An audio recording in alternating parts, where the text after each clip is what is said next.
Look লিখিত সুসমাচার ৭ম অধ্যায়। যিশু পীড়িতকে সুস্থ করেন ও মৃতকে জীবন দেন। লোকদের কর্ণগোচরে আপনার সকল কথা সমাপ্ত করিয়া তিনি কাফারনাহমে প্রবেশ করিলেন।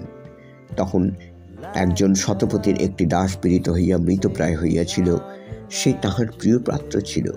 তিনি যিশুর সংবাদ শুনিয়া যিহুদীদের কয়েকজন প্রাচীনকে দিয়া তাহার কাছে নিবেদন করিয়া পাঠাইলেন, যেন তিনি আসিয়া তাহার দাসকে বাঁচান।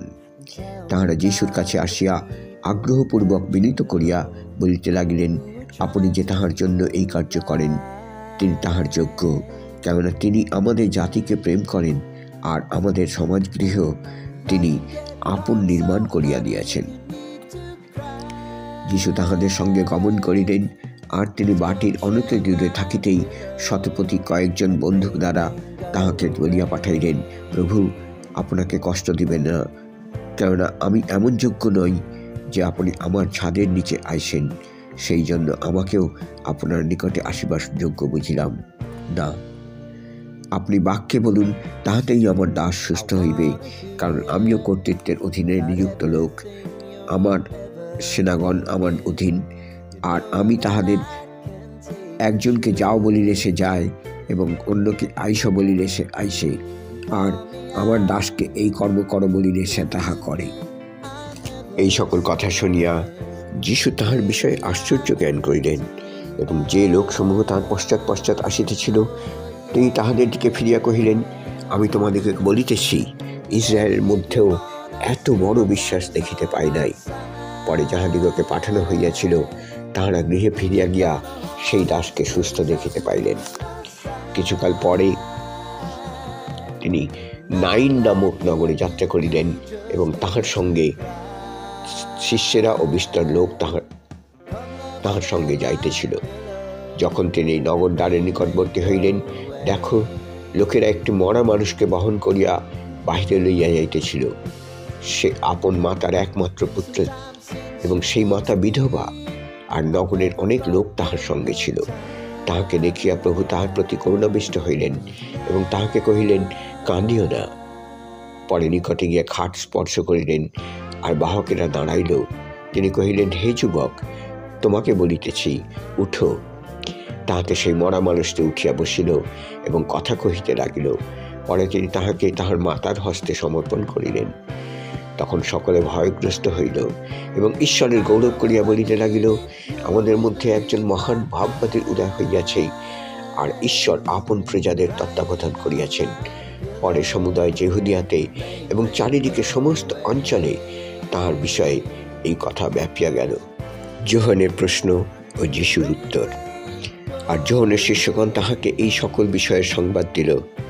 তাহাতে যোহন আপনার 2 জন শিষ্যকে ডাকিয়া তাহাদের দ্বারা প্রভুর নিকটে জিজ্ঞাসা করিয়া পাঠাইলেন, যাহার আগমন হইবে সেই ব্যক্তি কি আপনি, না আমরা অন্যের অপেক্ষায় থাকিব?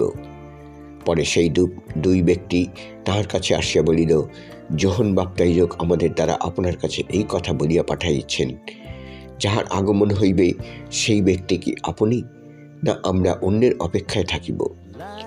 সেই দণ্ডে তিনি অনেক লোককে রোগ ব্যাধি ও দুষ্ট আত্মা হইতে সুস্থ করিলেন, এবং অনেক অন্ধকে চক্ষু দিলেন।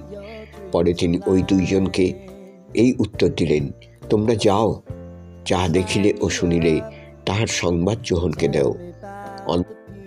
অন্ধেরা দেখিতে পাইতেছে, খঞ্জেরা চলিতেছে, কুষ্ঠীরা সূচীকৃত হইতেছে, বধিরেরা শুনিতেছে, মৃতেরা উত্থাপিত হইতেছে, দরিদ্রদের নিকটে সুসমাচার প্রচারিত হইতেছে, আর ধন্য সেই ব্যক্তি যে আমাদের বিঘ্নের কারণ না পায়। যোহনের দূতেরা প্রস্থান করিলেই পর তিনি লোকদিগকে যোহনের বিষয়ে বলিতে লাগিলেন, তোমরা প্রান্তরে কি দেখিতে গিয়াছিলে? কি বায়ুকম্পিত নহল? তবে কি দেখিতে গিয়াছিলে? কি কোমল বস্ত্র পরিহিত কোনো ব্যক্তি কি? দেখো, যাহারা জাঁকালো পোশাক পরে এবং ভোগ সুখে কাল যাপন করে, তাহারা রাজবাটিতে থাকে। তবে কি দেখিতে গিয়াছিলে? কি একজন ভাববাদীকে? হ্যাঁ, আমি তোমাদিগকে বলিতেছি, ভাববাদী হইতেও শ্রেষ্ঠ ব্যক্তিকে। ইনি সেই ব্যক্তি যাহার বিষয়ে লেখা আছে, দেখো, আমি আপন দূতকে তোমার এক অগ্রে প্রেরণ করি, সে তোমার অগ্রে তোমার পথ প্রস্তুত করিবে। আমি তোমাদিগকে বলিতেছি, স্ত্রীলোকের গর্ভজাত সকলের মধ্যে যোহন হইতে মহান কেহই নাই, তথাপি ঈশ্বরের রাজ্যে অতি ক্ষুদ্র যে ব্যক্তি, সে তাহা হইতেও মহান। আর সমস্ত লোক ও করগ্রাহীরা কথা শুনিয়া যোহনের বাপ্তিস্মে বাপ্তাইজিত হওয়াতে ঈশ্বরকে ধর্মময় বলিয়া স্বীকার করিল, কিন্তু ফরিসীরা ও ব্যবস্থাবিদরা তাহার দ্বারা বাপ্তাইজিত না হওয়াতে আপনাদের বিষয়ে ঈশ্বরের মন্ত্রণা বিফল করিল। অতএব আমি কাহার সহিত এই কালের লোকদের তুলনা দিব? তাহারা কিসের তুল্য? তাহারা এমন বালকদের তুল্য, যাহারা বাজারে বসিয়া একজন আর একজনকে ডাকিয়ে বলে, আমরা তোমাদের নিকটে বাঁশি বাজাইলাম, তোমরা নাচিলে না, আমরা বিলাপ করিলাম, তোমরা কাঁদিলে না। কারণ যোহন বাপ্তাইজক আসিয়া রুটি খান না, দ্রাক্ষার রসও পান করেন না, আর তোমরা বলো সে ভূতগ্রস্ত। মনুষ্যপুত্র আসিয়া ভোজন পান করেন, আর তোমরা বলো ওই দেখো একজন পেটুক ও মদ্যপায়ী, করগ্রাহীদের ও পাপীদের বন্ধু। কিন্তু প্রজ্ঞা আপনার সকল সন্তান দ্বারা নির্দোষ বলিয়া গণিত হইলেন। অনুতাপিনী স্ত্রীর প্রতি যিশুর দয়া। আর ফরিসীদের মধ্যে একজন তাহাকে আপনার সঙ্গে ভোজন করিতে নিমন্ত্রণ করিল। তাহাতে তিনি সেই ফরিসীর বাটিতে প্রবেশ করিয়া ভোজনে বসিলেন। আর দেখো, সেই নগরে এক পাপিষ্ঠা স্ত্রীলোক ছিল। সে যখন জানিতে পারিল তিনি সেই ফরিসীর বাটিতে ভোজনে বসিয়াছেন, তখন একটি শ্বেত প্রস্তরের পত্রে সুগন্ধি তৈল লইয়া আসিল এবং পশ্চাৎ দিকে তাহার চরণের নিকটে দাঁড়াইয়া রোদন করিতে করিতে চক্ষের জলে তাহার চরণ ভিজাইতে লাগিল এবং আপনার মাথার চুল দিয়া তাহা মুছাইয়া দিল। আর তাহার চরণ চুম্বন করিতে করিতে সেই সুগন্ধি তৈল মাখাইয়া দিতে লাগিল। তাহা দেখিয়া যে ফরিসীরা তাহাকে নিমন্ত্রণ করিয়াছিল, সে মনে মনে কহিল, এই যদি ভাববাদী হইত, তবে জানিতে পারিত ইহাকে যে স্পর্শ করিতেছে সে কে এবং কি প্রকার স্ত্রীলোক, কারণ সে পাপিষ্ঠা।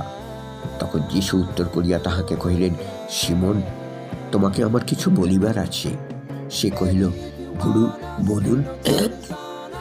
এক মহাজনের 2 জন ঋণী ছিল, একজন ধারিত 500 সিকি, আর একজন 50।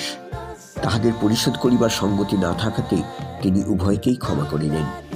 ভালো, তাহাদের মধ্যে কে তাহাকে অধিক প্রেম করিবে? সিমোন উত্তর করিল, আমার বোধ হয় যাহার অধিক ঋণ ক্ষমা করিলেন সেই তাহাকে কহিলেন, যথার্থ বিচার করিলে। আর তিনি সেই স্ত্রীলোকের দিকে ফিরিয়া সিমোনকে কহিলেন, এই স্ত্রীলোকটিকে দেখিতেছ? আমি তোমার বাটিতে প্রবেশ করিলাম, তুমি আমার পা ধুইবার জল দিলে না, কিন্তু এই স্ত্রীলোকটি চক্ষের জলে আমার চরণ ভিজাইয়াছে ও নিজের চুল দিয়া তাহা মুছাইয়া দিয়াছে। তুমি আমাকে চুম্বন করিলে না, কিন্তু যে অবধি আমি এর ভিতরে আসিয়াছি, এ আমার চরণ চুম্বন করিতেছে ও ক্ষান্ত হয় নাই। তুমি তৈল দিয়ে আমার মস্তক অভিষিক্ত করিলে না, কিন্তু এই সুগন্ধি দ্রব্যে আমার চরণ অভিষিক্ত করিয়াছে। এই জন্য তোমাকে কহিতেছি, ইহার যে বহু পাপ তাহার ক্ষমা হইয়াছে, কেননা এ অধিক প্রেম করিল। কিন্তু যাহাকে অল্প ক্ষমা করা যায়, সে অল্প প্রেম করে। পরে তিনি সেই স্ত্রীলোককে কহিলেন, তোমার পাপ সকল ক্ষমা হইয়াছে। তখন যাহারা তাহার সঙ্গে ভোজনে বসিয়াছিল, তাহারা মনে মনে বলিতে লাগিল, এ কে যে পাপ ক্ষমাও করে? কিন্তু তিনি সেই স্ত্রীলোককে কহিলেন, তোমার বিশ্বাস তোমাকে পরিত্রাণ করিয়াছে, শান্তিতে প্রস্থান করো।